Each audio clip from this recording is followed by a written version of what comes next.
Bonsoir les amis, j'espère que vous allez tous très bien. Très content de vous retrouver pour cette nouvelle vidéo avant-match de la 5e journée de la saison régulière de la Ligue des Champions. Le Barça reçoit le Stade Brestois à domicile au Montjuïc. Ça fait un bon moment que le Barça n'a pas joué à domicile. Et dans ce contexte un peu particulier quand même pour le Barça, ça va faire du bien de recevoir une équipe de Brest qui est très costaud. D'attention, c'est pas parce que je dis qu'on est à domicile que le match va être facile. On va les recevoir, mais je pense que ça va être un très bon match parce qu'actuellement Brest, c'est tout simplement la surprise de la Ligue des Champions. Donc c'est un choc de LDC qui s'annonce très chaud tout simplement. Alors dans cette vidéo là, on va parler de l'état de forme du Barça, de l'objectif du match et également du Stade de Brest. Qu'est-ce qu'ils font actuellement, quels sont leurs résultats, que ce soit en Ligue 1 et sur la scène européenne. Et en fin de vidéo, on va parler du 11 idéal pour aller défier cette équipe de Brest. Alors avant d'aller plus loin, j'aimerais vous exhorter à liker la vidéo, à vous abonner si ce n'est pas encore fait. C'est gratuit et ça me soutient. Alors, on va commencer tout de suite cet avant-match-là en parlant de l'objectif de cette rencontre. Alors, l'objectif de cette rencontre, c'est très simple. Actuellement, le Barça est dans une sale période. Tu fais 2 matchs sans victoire. Au Barça, c'est quand même déjà très compliqué. Donc, l'objectif va être de prendre les 3 points dans un premier temps pour se relancer, pour relancer un peu la dynamique de l'équipe. Et par la même occasion, tu vas te maintenir dans le top 8 de la saison régulière de la Ligue des Champions. On sait que c'est très compliqué. Et par la même occasion, tu vas prendre 12 points, ce qui va te rapprocher un peu plus vers la qualification directe en LDC pour terminer dans les 8 premiers. Je pense que si tu gagnes ce match-là, après tu auras besoin d'une victoire en plus pour pouvoir directement te qualifier dans les 8 premiers de la Ligue des Champions. Et ça, c'est tout l'objectif du Barça pour pouvoir avoir la période de février pendant que les autres seront en train de jouer les playoffs, pour pouvoir reposer un peu ses joueurs et se concentrer uniquement sur la Liga. Alors, concernant le Barça, comme je l'ai dit tout à l'heure, le Barça est dans un mauvais état de forme et sur les 2 derniers matchs, on a une défaite contre la Real Sociedad qui est globalement quand même assez méritée et un match frustrant contre le Celta Vigo. Il y a 2 jours, on menait la rencontre, on s'est fait égaliser, bref, je ne vais pas revenir là-dessus. Donc, le Barça est quand même dans une mauvaise période et on constate que globalement, dans toute l'équipe, il y a une baisse de régime qu'on n'a pas observé depuis le début de saison, couplé également à certaines absences de taille. On va y revenir tout à l'heure, mais sinon globalement l'équipe est quand même assez amorphe par rapport à tout ce qu'elle a montré en début de saison. Et ce qui fait le plus mal, c'est que tout ce qu'on a bâti là, jusque-là, en tout cas en Liga, on vient de le perdre en seulement 2 journées. On a perdu 5 points tout simplement. Alors concernant ce match-là contre Brest, on a une information de taille également qui va jouer dans la préparation de ce match-là. Dans ce qu'on pourrait voir, c'est tout simplement l'absence confirmée de Lamine Yamal. Je pense que ça a été confirmé par le média Mundo Deportivo en Espagne qui a affirmé que Lamine Yamal ne sera pas présent dans ce match-là. Donc on va faire sans lui et ça c'est bien. Je trouve ça bien que le club ne précipite pas son retour juste pour pouvoir le faire jouer et tout ça, c'est très intéressant. Il faut qu'il se repose et il faut que pendant ce temps-là, le reste de l'équipe arrive quand même à assurer la continuité de l'équipe derrière. Et cette absence-là aura un rôle majeur encore une fois dans l'équipe qui va jouer. Déjà, ça va déséquilibrer un peu le collectif parce que déjà les derniers matchs, pour pouvoir compenser son absence, on a vu que soit Fermín López a joué à sa place, soit Rafinha a joué à ce poste-là. Et Olmo, par exemple, tu es obligé de le mettre à gauche, ce qui le rend beaucoup moins fort que ce qu'il est d'habitude.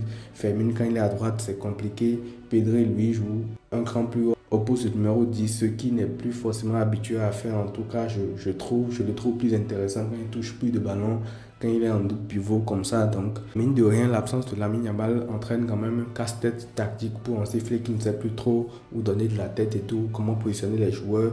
Et ça tue l'équilibre de tout ce qui a fait la force de ce Barça-là depuis le début de saison. Parce que le 11 de départ est quand même assez clair depuis le début de saison. Et aujourd'hui, avec son absence, vu qu'on n'a pas un profil de joueur qui lui ressemble exactement, en fait, on est obligé de bricoler pour que finalement ça donne quelque chose d'assez déséquilibré. Et d'ailleurs, même, ça manque beaucoup de fluidité, surtout au milieu de terrain.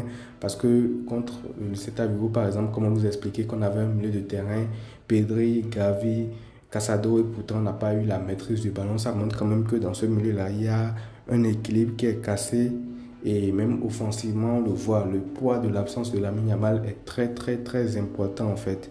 Et c'est même pas son absence qui est le problème, c'est juste que à part lui, on n'a pas un ailier de type déséquilibrant en fait. On a un ailier comme Rafinha qui est un peu dans le demi-espace, qui rentre beaucoup dans l'axe. Et après, tu as un Dani Olmo aussi qu'on a essayé il y a quelques jours et un Fermin Lopez qu'on avait essayé avant la trêve internationale, qui sont plus des joueurs qui vont rentrer dans l'as et du coup qui vont déserter un peu les côtés parce que quand ils sont isolés là-bas, ils ne sont pas trop bons. Et défensivement aussi, ça crée un déséquilibre dans les replis qu'il y aura et tout, même s'ils essaient quand même de faire des efforts. Donc tout ça, ça fait aussi que le Barça n'est pas aussi cohérent qu'on le voit depuis le début de saison. En plus de ça, tu as le piège du hors-jeu qui commence à être de plus en plus mieux étudié par les adversaires. Ça avait débuté déjà contre la Real Sociedad où on voyait beaucoup les milieux se projeter, plonger dans le dos des défenseurs parce que là, ils ne peuvent pas être hors-jeu. Quand tu reviens de derrière comme ça, bah, du coup, tu évites forcément les derniers défenseurs et tout. Et le Celta Vigo aussi a appuyé beaucoup là-dessus parce qu'on sent que la défense du Barça est quand même de plus en plus en difficulté dans ce placement-là, même si ça demande quand même beaucoup de travail, le piège du hors-jeu. Et sur une saison, ça va demander beaucoup de confiance parce que quand tu es dans un état de grâce, comme on était en octobre, où tu gagnais des matchs contre le Real Madrid 4-0, contre le Bayern 4-1, forcément tu as de la confiance et tu as plus confiance en ce que tu fais. Mais là, c'est devenu beaucoup trop compliqué pour le Barça en fait. Et il faudra gagner ce match-là parce que il ne faut pas qu'on tombe dans une spirale négative. Là, on en est à 2 matchs sans victoire. Le troisième, ce sera sans doute la crise au Barça parce qu'on sait tous ce que c'est que l'exigence au Barça et tout. On ne peut pas laisser passer des matchs comme ça sans gagner et tout. Il va falloir une réaction de la part des joueurs. Même si Lamine Yamal n'est pas là, il faut forcément que les autres se gèrent. Il faut forcément qu'Hansi Flick arrive à trouver une solution pour pouvoir jouer sans lui parce que c'est pas normal en fait. Et concernant Hansi Flick, pour sa tactique, il va falloir qu'il s'appuie également sur ce qu'il a vu lors des derniers matchs, lors des déséquilibres observés lors des derniers 11 qu'il a fait pour pouvoir produire un 11 beaucoup plus cohérent. Mais ça, on va en reparler tout à l'heure dans le 11 de départ que je vais proposer. Alors on va parler un petit peu quand même de notre adversaire de la semaine. Ça fait un bon moment que je parle du Barça et tout. Et Brest, c'est tout simplement la grande surprise en Ligue des Champions cette saison. Ils sont actuellement 4e, comme je l'ai dit dans l'intro, en Ligue des Champions avec 10 points. En ayant joué, tenez-vous bien, Salzbourg et le Bayer Leverkusen. Ils ont éclaté Salzbourg 4-0 et ils ont fait match nul contre le Bayer Leverkusen, ce qui est quand même un exploit. Maintenant, malgré ça, en Ligue 1, c'est quand même assez compliqué pour eux. Actuellement, ils sont 12e au classement. Ils ont joué 12 matchs.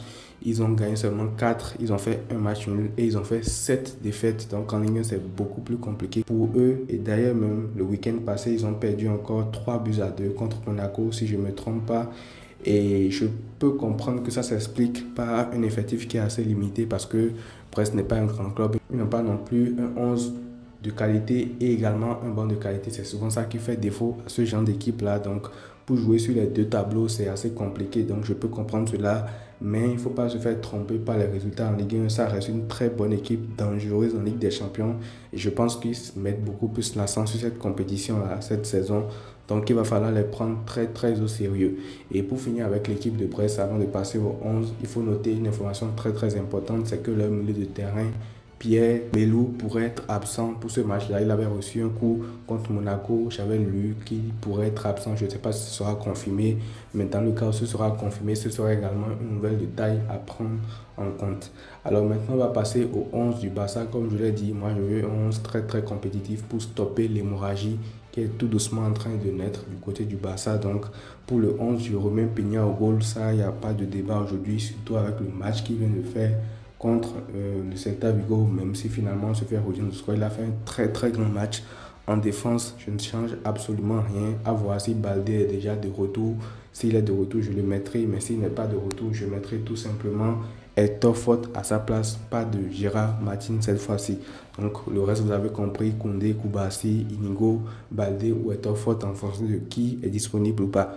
Au milieu de terrain, voilà. À ce niveau-là, il va falloir que Flick arrête de changer un peu les trucs. Parce qu'on a bien compris que aujourd'hui, le double pivot doit être Pedri et Casado. Pedri est plus à l'aise quand il est plus bas, quand il touche plus de ballons, quand il est capable de distribuer et tout. Et Dani Olmo aussi est plus à l'aise dans son rôle de numéro 10, derrière l'attaquant où il peut combiner des deux côtés, il peut se projeter, il peut prendre l'espace laissé par Lewandowski et tout. Donc franchement, il est beaucoup plus à l'aise à ce poste-là. Donc le milieu, moi, je ne vais pas le changer. Je vais remettre le milieu qui a fait ses preuves depuis le début de saison, Casado, Pedri et Dani Olmo. En attaque, comme je l'avais proposé contre le Celta Vigo, je mettrai quand même Pau Vitor à droite, même si je sais que ce n'est pas son poste naturel, mais il a montré de bonnes choses à ce poste-là, au lieu de mettre un Rafinha là, je trouve que ça le bride un petit peu, même si malgré ça, il a fait quand même un bon match contre Celta Vigo. Il fait partie des meilleurs lors de ce match-là, mais je remettrai Rafinha dans son demi-espace gauche, là où il affectionne le peu. Je mettrai Pau Vitor à droite et je mettrai Lewandowski dans l'axe.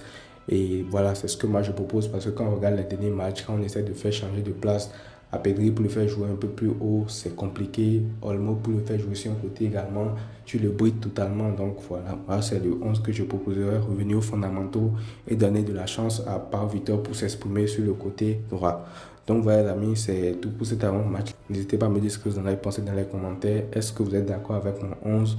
Est-ce que ce 11 là vous paraît assez compétitif pour défier le Stade de Brest? Je vous lirai. Prenez tout soin de vous les amis et à très vite.